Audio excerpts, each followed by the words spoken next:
My dear பூதம் வந்து என்னுடைய வாழ்க்கையில் ஒரு பெரிய ஒரு மைல் ஸ்டோனு. ஸ்கூல் லீவ் போட்டு நானும் எங்கள் அப்பாவும் வந்து சர்ச் பண்ணுவோம் ஆப்பர்ச்சுனிட்டி. ஏவிஎம் ஸ்டுடியோஸ்க்குலாம் போவோம். வாட்ச்மேன் துரத்திட்டு வருவார். வியட்நாம் வீடு சுந்தரம் சார் கூட காம்பினேஷனில் நடிக்கும்போது எனக்கு ரொம்ப ஷிவரிங் ஆயிடுச்சு. சூப்பரான மூளையா. அது இல்லைன்னா உன்னை காப்பாற்ற முடியுமாடா பாவி. காந்திமதி அம்மா வந்து என்னை வந்து ஒரு பேரம் மாதிரி தான் வச்சுருப்பாங்க. முஷா வாப்பா சாப்பாடு சாப்பிடும்போது ஊட்டி விடுவாங்க. டேய் வரவர போக்கே சரியில்லை. நீ மூசாவான்னு எனக்கு சந்தேகமா இருக்கு. மாசத்துல ஒரு 5 நாள் தான் மேக்ஸிமம் நான் ஸ்கூலுக்கே போவேன். மீதி நாள் ஷூட்டிங்ல இருப்பேன். பசங்க வந்து கிண்டல் பண்ணுவாங்க, நீ மேஜிக் பண்ணியே பாஸ் ஆயிடுவோம். மைடியர் பூதமோட பார்ட் 2 தொட்டு தொடரும் ஒரு பட்டு பாரம்பரியம். ராஜ்மஹல் சில்க் ஸ்டோரியின் லேட்டஸ்ட் பொங்கல் ட்ரெண்டி கலெக்ஷன்ஸ். டெலிவகட நேரில் வணக்கம். நான் ஜியோ பேசிட்டு இருக்கிறேன். இப்போ நம்ம கூட இந்த உரையாடல 90s கிட்ஸ்க்கு ரொம்ப ஃபேவரட்டான மைடியர் பூதம் மூஷா கேரக்டர்ல பண்ண அபிலாஷ் தான் இருக்கிறாரு. அவரோட ஜேர்னி பத்தி நிறைய விஷயங்கள் நம்ம கேட்டு தெரிஞ்சுப்போம். வாங்க பார்க்கலாம். வணக்கம். வணக்கம். எப்படி இருக்கீங்க? ஃபர்ஸ்ட் ஆஃப் ஆல் நல்லா இருக்கிறேன். நீங்க எப்படி இருக்கீங்க? நல்லா இருக்கிறேன். ஓகே. இப்போ எல்லாருக்குமே நடிப்பு அப்படின்ற ஒரு ஆசை ஏதாச்சும் ஒரு இடத்துல உங்களுக்கு ஒரு ஸ்பார்க்காக தோணிருக்கும். ஸோ உங்களுக்கு நடிப்புல எப்போ ஆசை வந்துச்சு, எப்படி ஆசை வந்துச்சு, மைடியர் பூதம்க்கு வாய்ப்பு எப்படி கிடைச்சது, அந்த மூஷா கேரக்டருக்கு உங்களுக்கு எப்படி வாய்ப்பு கிடைச்சது? ஸோ மைடியர் பூதம் வந்து என்னுடைய வாழ்க்கையில ஒரு பெரிய ஒரு மைல் ஸ்டோன். கண்டிப்பா. அதுதான் எனக்கு வந்து ஒரு பெரிய ஒரு ஸ்டோன். அண்ட் தென் அது எனக்கு வாழ்க்கையில கொடுத்த எல்லா விஷயத்துக்கும் வந்து நான் வந்து நன்றி கடன் பட்டிருக்கேன். அதுக்கு மக்கள் கொடுத்த ஆதரவுக்கு, ஆனால் எல்லா ரசிகர்களுக்கும் எல்லா மக்களுக்கும் நான் இன்ன வரைக்கும் நன்றி சொல்ல கடமைப்பட்டிருக்கேன். அண்ட் தென் இப்போ என்னோட ஜேர்னி அப்படின்னு எடுத்துக்கிட்டிங்கன்னா, ஆசை அப்படின்னா ஒரு சின்ன விஷயந்தான். இப்போ நம்ம ஸ்கூலில் அப்புறமேட்டு வந்து இந்த நம்மளோட லோக்கல் ஏரியா ஃபங்க்ஷன்ஸ்லாம் ஒன்று நடத்துவாங்க இல்லையா, அதுலலாம் இந்த மோனோ ஆக்ட் காம்படிஷன்ஸ்லாம் பண்ணுவாங்க. ஸோ அப்படி வந்து அதில் நான் பார்ட்டிசிபேட் பண்ணிட்டு இருந்தேன். இப்போது என்னுடைய ஃபஸ்ட் ஸ்டாண்டர்ட் நான் படிக்கும்போதுலேருந்து பார்ட்டிசிபேட் பண்ணேன். போகும்போது அந்த இடத்துல ஒரு ப்ரைஸ் அடிச்சுட்டு வருவோம்.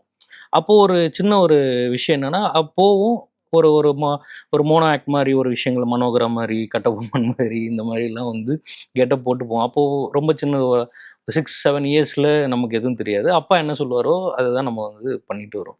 ஸோ அது பண்ணும்போது அந்தந்த இடத்துல வந்து வின் பண்ணிட்டு வரும்போது ஒரு சின்ன சின்ன அந்த ஒரு மெமரிஸ் இருந்துக்கிட்டே இருக்கும்.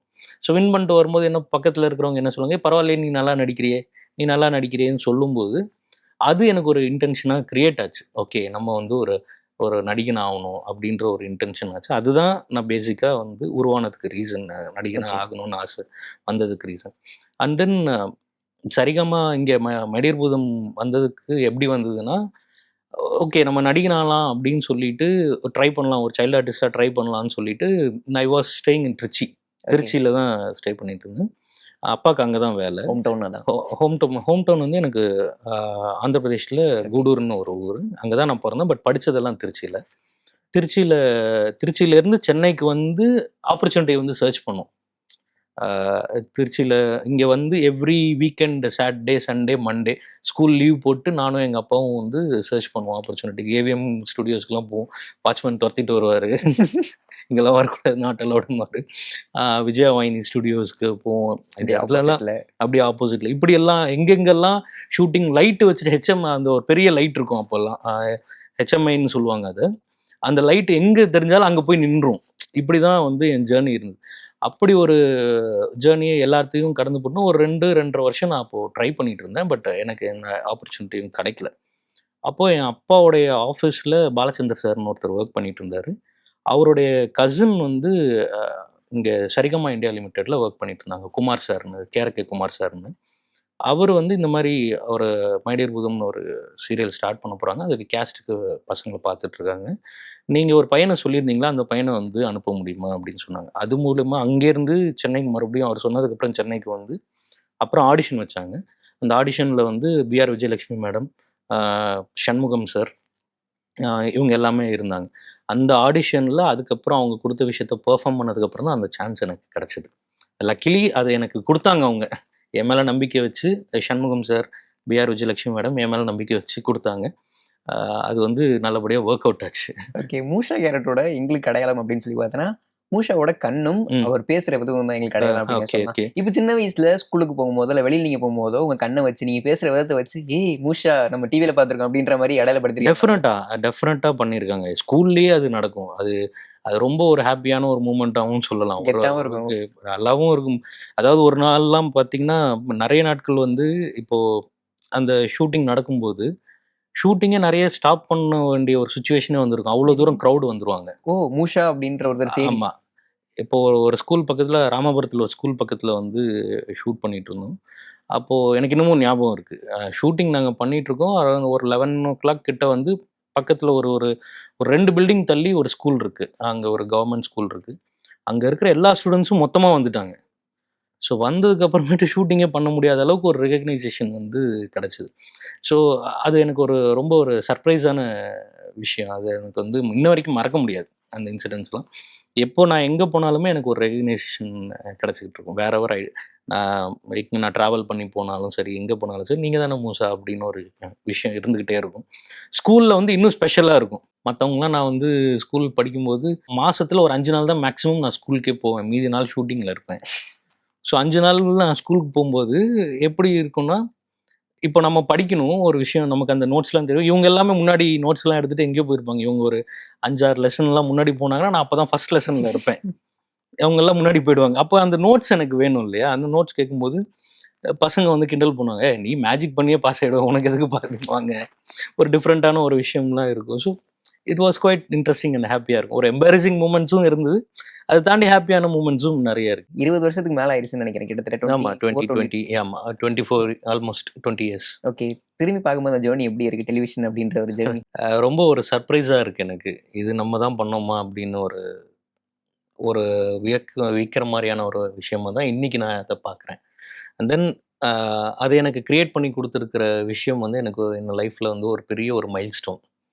சரி நம்ம தான் இது எல்லாத்தையும் பண்ணியிருக்கோமா அப்படின்னு ஒரு சின்ன ஒரு ஐடென்டிட்டி வந்து எனக்கு நான் வந்து ரெகக்னைஸ் பண்றதுக்கு ஒரு ஆப்பர்ச்சுனிட்டியா கிடைச்சிருக்கு. ஓகே. மூசா அப்படின்ற ஒரு கேரக்டர் உங்களோட லைஃப்ல ஏற்படுத்தின இம்பாக்ட் என்ன? என்னுடைய லைஃப்ல வந்து மூசா கேரக்டர் தான் இப்போ வரைக்கும் இருக்கு. அது வந்து எனக்கு குடுத்த ரெகக்னைசேஷன் வந்து ஸ்டில் எனக்கு வந்து இப்போ வரைக்கும் நான் இப்பவும் நான் வந்து ரோட்ல எங்கே பார்த்தாலும் சரி, நான் "நீங்க நீங்க மூசா தானே?" அப்படின்னுவாங்க சில பேர். சில பேர் வந்து "நீங்க அவன் தானே?" அப்படின்னுவாங்க. இப்போ இப்போ இப்படி வரைக்கும் எனக்கு வந்து ஒரு ரெகக்னைசேஷன் லாங் 20 வருஷம் கழிச்சும் எனக்கு ஒரு ரெகக்னைசேஷன் வந்து இருந்துக்கிட்டே இருக்கு. அது அது வந்து அந்த கேரக்டர், அந்த சீரியல் எனக்கு குடுத்த ஒரு மிகப்பெரிய விஷயம். அதுக்கு அந்த சீரியல பார்த்த எல்லா ஆடியன்ஸ்க்கும் வந்து என்னுடைய மனமார்ந்த நன்றி. ஸோ அவங்களுடைய ஆதரவு எனக்கு இன்னமும் 20 வருஷத்துக்கு மேலேயும் எனக்கு கிடைச்சிட்டு இருக்குது. I was very much surprise and எனக்கு அது ரொம்ப ரொம்ப ஹேப்பியான ஒரு விஷயமா இருக்கு. இப்போ வரைக்கும் எனக்கு என்ன ஒரு ஆப்பர்ச்சுனிட்டி கிடைச்சாலும் அதுக்கு வந்து அதுதான் வந்து ஒரு பிள்ளையார் சொல்லியா இருக்கு. ஓகே. இப்ப அந்த ரிவைஸ்டு வெர்ஷன் பார்ட் 2 அப்படின்றதெல்லாம் பயங்கரமான எவர்கிரீன் ட்ரெண்ட். ம். இப்ப அந்த மாரி மை டியர் பூதமோட பார்ட் 2 இல்ல அத வந்து ரிவைஸ் பண்ணி திரும்ப ஒரு வேற கதையில பண்ணலாம் அப்படின்ற மாதிரி டாக் போச்சா? இல்ல அந்த மாரி எதுவும் வாய்ப்புகள் இருக்கா? இல்ல இப்போ வரைக்கும் அந்த ஐடியா எதுவும் வரல. சப்போஸ் அப்படி ஏதாச்சும் வந்துச்சு அப்படின்னா கண்டிப்பா நான் பண்ணுவேன். ஓகே.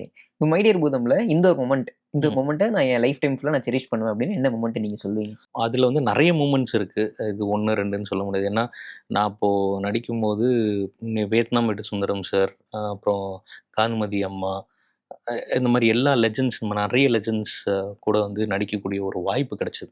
ஸோ அவங்க கூட வந்து நடிக்கும்போது ஃபர்ஸ்ட் ஆஃப் ஆல் நான் வியட்நாம் விட்டு சுந்தரம் சார் கூட காம்பினேஷன்ல நடிக்கும்போது எனக்கு ரொம்ப ஷிவரிங் ஆயிடுச்சு. வேர்த்து கொட்டி வந்து என்னன்னா அவர் சார பத்தி எங்க அப்பா என்ட்ட சொன்ன விஷயம், அவர் வந்து சிவாஜி சாரோட ரைட்டரு இது விஷயங்கள்லாம் கேட்கும்போது நான் ரொம்ப பயந்துட்டேன். அப்புறம் சார் கூப்பிட்டு, "வா ஏன் நீ பயப்படுற? உட்காரு வா. என்ன பிரச்சனை உனக்கு? இதுதானே சரி வா." இவ்வளோதான்டா விஷயம். அவர் வந்து கேஷுவலா என்ன வந்து மாத்தி விட்டார். அதுக்கப்புறம் நெறைய இன்புட்ஸ் அவர் எனக்கு வந்து சினிமால ஆக்டிங் பத்தின விஷயம் நெறைய இன்புட்ஸ் வந்து அவர் எனக்கு ட்ரெயின் பண்ணாரு. அந்த ஒரு மிகப்பெரிய ஒரு ஆப்பர்ச்சுனிட்டி வந்து எனக்கு கிடைச்சதா நான் வந்து ஃபீல் பண்றேன். ஓகே. ஒரு பெரிய மிகப்பெரிய ஒரு லெஜெண்ட் கிட்ட இருந்து அவ்வளோ ஒரு லெசன்ஸ் வந்து நான் கத்துக்க முடிஞ்சுது. வியட்நாம் வீடு சுந்தரம் சார் கிட்ட இருந்து நெறைய லெசன்ஸ் நான் வந்து கத்துக்க முடிஞ்ச ஒரு ஆப்பர்ச்சுனிட்டி வந்து மத்தவங்களுக்கு கிடைக்குமான்னு தெரியல. எனக்கு கிடைச்சது. I was very much happy. எவ்வளவு மிஸ் பண்றீங்க அவர? ரொம்ப மிஸ் பண்றேன். அன்ஃபார்ச்சுனேட்டா இறந்துட்டாரு. ரொம்ப ஃபீல் பண்ணேன் அன்னைக்கு. But okay. பட் அவர் கூட ட்ராவல் பண்ணது ஒரு ஒரு மிகப்பெரிய ஒரு ஆப்பர்ச்சுனிட்டி எனக்கு. அ ஸோ அவர் குடுத்த இன்புட்ஸ் தான் இப்போ வரைக்கும் எனக்கு. அவர் எனக்கு சொன்ன விஷயம் வந்து எனக்கு இன்னைக்கும் நல்லா ஞாபகம் இருக்கு. அ டிவி இண்டஸ்ட்ரிக்கும், ஃபிலிம் இண்டஸ்ட்ரிக்கும் ஒரு சின்ன டிஃபரன்ஸ் இருக்கு. டிவி இண்டஸ்ட்ரியில் நீ எது பண்ணாலும் ப்ராடாக பண்ணணும். ஏன்னா அது வந்து ஸ்மால் ஸ்க்ரீன். மீடியம் மூவிஸில் நீ பண்ணும்போது அது பெரிய ஸ்க்ரீன். நீ சின்னதாக பண்ணால் கூட அது பெருசாக தெரியும். இந்த அளவுக்குள்ள நீ வச்சா மட்டும்தான் ஒரு ஆர்டிஸ்ட்டாக நீ இருக்க முடியும். இந்த இன்புட்லாம் வந்து மற்றவங்க கொடுப்பாங்களான்னு தெரியாது. இதெல்லாம் வந்து அவர் எனக்கு பர்சனலாக சொல்லி கொடுத்தாரு. ஸோ அந்தளவுக்கு நான் ஒரு ஒரு ஆர்டிஸ்ட்டாக ட்ரெயின் ஆகிறதுக்கு ஒரு விஷயம் வர்றதுக்கு சார் எனக்கு வந்து வியட்நாமேடு சுந்தரம் சார் வந்து ஒரு பெரிய ஹெல்ப்ஃபுல்லாக இருந்திருக்காரு. அதை தாண்டி Shanmugam sir, director Shanmugam sir வந்து நிறைய அந்த அந்த கேரக்டருக்கு வந்து அதாவது ஒரு ஒரு பர்சன் வந்து இதெல்லாம் பண்ணணும் அப்படின்னு ஒரு இருக்கும். நான் வந்து அதில் ஒரு டபுள் ஆக்டாக நடிச்சிருக்கேன். அதில் ஒரு சாங் இருக்கும், ஃபைட் இருக்கும். இது எல்லாமே வந்து அந்த கேரக்டருக்கு வந்து அவங்க டெவலப் பண்ணி கொடுத்தாங்க. இது எல்லாமே வந்து சண்முகம் சார் வந்து கிரியேட் பண்ணி கொடுத்தது. ஸோ அதுக்கு வந்து சண்முகம் சாருக்கு மிகப்பெரிய ஒரு தேங்க்யூ. ஏன்னா அது எல்லாம் ஒரு ஆர்டிஸ்ட்டுக்கு இதெல்லாம் நம்ம பண்ணணும்னு ஒரு கனவாக இருக்கும் இல்லையா ஒரு ஆக்டருக்கு. அது எல்லாமே எனக்கு அதில் நிறைவேறுச்சு. ஓகே. அந்த அதர் சைடு காந்திமதி மேம் இருக்கிறாங்க. அவங்க என்ன இன்புட்ஸ் குடுப்பாங்க உங்களுக்கு? காந்திமதி அம்மா வந்து என்ன வந்து ஒரு பேரன் மாரி தான் வச்சிருப்பாங்க. "முஷா வாப்பா." ஆக்சுவலி அவர் வந்து அவங்க வந்து எப்பயுமே ஸ்பாட்லன்னு இல்ல. அவங்க வந்து என்ன அவங்களுடைய பிள்ளையாவே வந்து தான் ட்ரீட் பண்ணாங்க. எனக்கு அவங்க சாப்பாடு சாப்பிடும்போது ஊட்டி விடுவாங்க. எல்லா விஷயத்தையும் வந்து பார்ப்பாங்க. ஸோ அவங்க வந்து எனக்கு ரொம்ப என்கரேஜிவா இருந்தாங்க. ஒரு பாட்டு வீட்ல உண்மையிலேயே ஒரு பாட்டி எப்படி இருப்பாங்களோ, அப்படிதான் அவங்க என் கூட இருந்தாங்க. ஓகே. இந்த சீரியலுக்கு அப்புறம் நீங்க அபிராமி சீரியல் பண்ணியிருந்தீங்க ஆமா, கௌதமி மேம் ஆமா, கூட. ஆமா, ஸோ ஆமா. அந்த சீரியல்லயும் வியட்நாமீடு சுந்தரம் சார் ஆமா, இருக்காரு. சார் ஸோ தான் ரெஃபர் பண்ணியிருந்தாரு. அவர் ரெஃபர் ஆமா, பண்ணியிருந்தாங்க. ஸோ ஆமா, அந்த ஆமா. ஜர்னி எப்படி போச்சு அந்த சீரியல் பத்தி? அது ஆக்சுவலா அது கலைஞர் டிவில பண்ணியிருந்தாங்க. அது அபிராமி ராமநாதன் சார் வந்து ப்ரொடியூஸ் பண்ணியிருந்தாங்க. ஸோ அது வந்து ஒரு 5 பேரு அந்த அண்ணன் தம்பிங்களோட விஷயத்துல ஒரு புரோட்டகனிஸ்ட்டா வந்து இருக்கும். அது ஒரு டிஃப்ரெண்ட் ஒரு அடலசன்ட் ஏஜுக்கு உண்டான கேரக்டர் அது.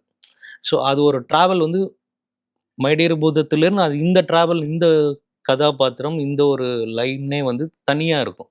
இது ஒரு புது எக்ஸ்பீரியன்ஸாவே எனக்கு கிரியேட் ஆச்சு. அதில ஸ்ரீதர் நடிச்சிருந்தாப்புல. அப்புறம் ஹாரிஸ்ன்னு famous coordinator, okay. Model coordinator Harris நடிச்சிருந்தாப்புல. எனக்கு பிரதரா வந்து நடிச்சிருப்பாப்புல. ஸோ இவங்களுடைய இவங்க எல்லார் கூடயும் நடிக்கும்போது, மை டியர் பூதம் தாண்டி ஒரு விஷயம் வந்து எனக்கு புது ஒரு வேர்ல்ட வந்து அது வந்து எனக்கு வந்து ஒரு காமிச்சு குடுத்துச்சு. ஓகே. இதுவரைக்கும் ஏன்னா நான் செக்டார் ஃபுல்லா நடிச்சது ஃபுல்லா வந்து மை டியர் பூதம் மட்டும் தான். அத தாண்டி இதுக்கு வரும்போது, இது வேற ஒரு பேட்டர்னா இருந்தது. எனக்கு ஒரு புது விஷயம் கத்துக்க முடிஞ்சது அதுல. ஓகே. இப்ப கண்டிப்பா மை டியர் பூதம் அவ்வளோ பெரிய ஹிட் ஆயிருக்குது. அடுத்தடுத்த சீரியலுக்கு கண்டிப்பா கூப்பிட்டுட்டே தான் இருந்திருப்பாங்க. ம். எப்படி ஹேண்டில் பண்ணீங்க அந்த விஷயத்தை எல்லாம்? ஆக்சுவலா மை டியர் பூதம் வந்து பண்ணும்போது, மந்த்லி எப்படியும் ஒரு 20 டேஸ் டூ 24 டேஸ் எனக்கு ஷூட்டிங்லயே போயிடும். அ அந்த சீரியலோட ஷூட்டிங்லயே போயிடும். மீதி இருக்கிற நாள் வந்து நான் ஸ்கூலுக்கு போவேன். இதுக்கு நடுவுல எனக்கு டைம் இருக்காது குடுக்குறதுக்கு. ஸோ நெறைய ஆப்பர்ச்சுனிட்டீஸ் வந்து நான் மிஸ் பண்ண வேண்டியதா தான் இருந்தது. ஏன்னா நம்ம அ ஸோ அந்த அளவுக்கு அது வந்து டெய்லி டெலிகாஸ்ட். அதனால வந்து டேப் வந்து போயிட்டே இருக்கணும். ஸோ அவ்வளோ வொர்க் வந்து அங்க பண்ண வேண்டியதா இருந்தனால, மத்த விஷயத்த என்னால குடுக்க முடியல. மத்த சீரியல்ஸ் அவங்க கேட்டாங்க. நெறைய விஷயங்கள் கேட்டாங்க. அப்படி இருந்தும் நான் மகள்னு ஒரு சீரியல் பண்ணியிருந்தேன். மகள்னு ஒரு சீரியல் பண்ணியிருந்தேன். அபிராமி சீரியல் பண்ணியிருந்தேன். அப்புறம் சௌந்தரவல்லின்னு ஒரு சீரியல் பண்ணியிருந்தேன். இதுவரைக்கும் தான் என்னால பண்ண முடிஞ்சது. ஓகே. மிஸ் பண்ண ஆப்பர்ச்சுனிட்டி கண்டிப்பா இருந்திருக்கும்ல. நெறைய இருக்கு. இப்போ எனக்கு சரியா ஞாபகம் இல்ல. பட் நெறைய இருக்கு. தெலுங்குல இருந்து நெறைய ஆப்பர்ச்சுனிட்டீஸ் வந்தது. அதெல்லாம் மிஸ் பண்ணிட்டு இருந்தேன். ஏதாச்சும் ஒரு பிரைம் சீரியலா இருந்திருக்கும். அந்த சீரியல் நம்ம மிஸ் பண்ணிட்டோமே அப்படின்ற மாரி ஃபீல் உங்களுக்குள்ள இருந்திருக்கும். அந்த மாதிரி ஏதாச்சு? ராடன்ல ஒரு சீரியல் பண்ணிட்டு இருந்தாங்க அப்போ. அரசி. அரசி இல்ல. ஆஃப்டர் அண்ணாமலைக்கு அப்புறம் ஒரு சீரியல் பண்ணிட்டு இருந்தாங்க. அந்த சீரியல்ல ஒண்ணு பண்ணியிருந்தேன். அது ஒண்ணு மிஸ் பண்ணேன். அண்ட் தென் சிஜே பாஸ்கர் சார்து ஒரு ஓகே. சீரியல் வந்து பண்ணிட்டு இருந்தேன். அது எனக்கு டேட் இல்லாம என்னால பண்ண முடியாம போச்சு. சார்து சங்கவி மேடம் வச்சு ஒரு சீரியல் ஓகே. பண்ணிட்டு இருந்தாங்க. அது என்னால டேட் இல்லாம அத வந்து பண்ண முடியாம போச்சு. ஓகே. இப்ப டேக் அவே அப்படின்ற ஒரு விஷயம் சொல்லுவாங்க. இப்ப மூஷா அப்படின்ற ஒரு ம். கேரக்டர், அதாவது மை டியர் பூதம் அப்படின்ற ஒரு ம். ஜர்னில இருந்து நீங்க எடுத்துக்கிற அதாவது பெற்றதும் அப்படின்ற ஒரு விஷயம் என்னென்ன? ம். இழந்தது அப்படின்ற ஒரு விஷயம் என்னென்ன? இழந்ததுன்னு ஒண்ணும் சொல்ல முடியாது. அது வந்து கம்ப்ளீட்டா 0ன்னு தான் சொல்லுவேன். பெற்றதுன்னா நெறைய. இப்போ வரைக்கும் நான் சாப்பிடுற சாப்பாடு எல்லாத்துக்குமே அந்த மை டியர் பூதம் தான் காரணம். டெலிவிஷன்ல அறிமுகமாகுறோம் அப்படிங்கும்போது, இப்ப சினிமாவ தாண்டி டெலிவிஷன் வந்து நம்மள ஒவ்வொரு வீட்டுக்குள்ளேயும் கொண்டு ம், போகும் அப்படின்ற ம், மாரி ம். நம்புறேன். அப்படி டெலிவிஷன் உங்களோட ஜர்னில எவ்வளோ ஒரு முக்கியமான ஒரு பங்கு வகிச்சிருக்கு அப்படின்னு நீங்க நினைக்கிறீங்க? அந்த என்னைக்கு ஜர்னி. அந்த ஜர்னி வந்து ஆக்சுவலா அபிலாஷ்ன்ற ஒரு தனிப்பட்ட ஒரு நபர். மை டியர் பூதம்ன்ற ஒரு சீரியல்ல எனக்கு ஒரு வாய்ப்பு கிடைச்சதுனால, இன்னைக்கும் வந்து என்னால ஒவ்வொருத்தவங்களோட வீட்ல அவங்களோட பிள்ளையா வந்து என்ன கொண்டு போய் சேர்த்துச்சு. நான் எப்போ அங்க போனாலுமே மை டியர் பூதம் ஷூட்டிங்ல வந்து நெறைய நாள் வந்து ஷூட்டிங்கே வந்து ஸ்டாப் பண்ணியிருக்காங்க. அந்த அளவுக்கு வந்து கிரவுட் வந்து ஸ்டாப் பண்ணுவாங்க. வந்துருவாங்க. ஃபோட்டோ எடுக்கணும் அப்படின்றதுக்காக நிறைய. இப்போ நான் எங்கே போனாலுமே, இப்போ நான் ஒரு ஒரு கோயிலுக்கு போகிறேன் இல்லை வரேன்னா, தம்பி வாங்க தம்பி நம்ம வீட்டில் உட்காந்து சாப்பிட்டுட்டு போங்க தம்பி, எங்கள் பசங்களாம் உங்கள் ஃபேன் தம்பி, இவன் வந்தால் இவன் டியூஷனுக்கே போக மாட்டான், உங்கள் இது தான் படிச்சு நான் இவன் கூட கத்தி கத்தி போகுது, அந்த அளவுக்கு வந்து எல்லாருமே வந்து ஒரு நம்ம மேலே வந்து ஒரு அன்பா பாசமாக இருந்தாங்க. ஸோ இந்த ஒரு அன்பும் பாசமும் வந்து எனக்கு ஒவ்வொருத்தவங்களோட வீட்டில் அவங்கவுங்க பிள்ளையா வந்து என்னை வந்து ஏற்றுக்க வச்சு. ஸோ அது வந்து இந்த டெலிவிஷன் மீடியா இல்லைன்னா அது நடந்திருக்காது. Okay bro, thank you so much. Thank thank you you. For your time. Thank you very much. தொட்டுத் தொடரும் ஒரு பட்டு பாரம்பரியம். ராஜ்மஹல் சில்க்ஸின் லேட்டஸ்ட் ட்ரெண்டி பொங்கல் கலெக்ஷன்ஸ். இந்த பொங்கலை வண்ணமயமாக்க ராஜ்மஹல் சில்க் ஸ்டோரியுடன் கொண்டாடுங்கள்.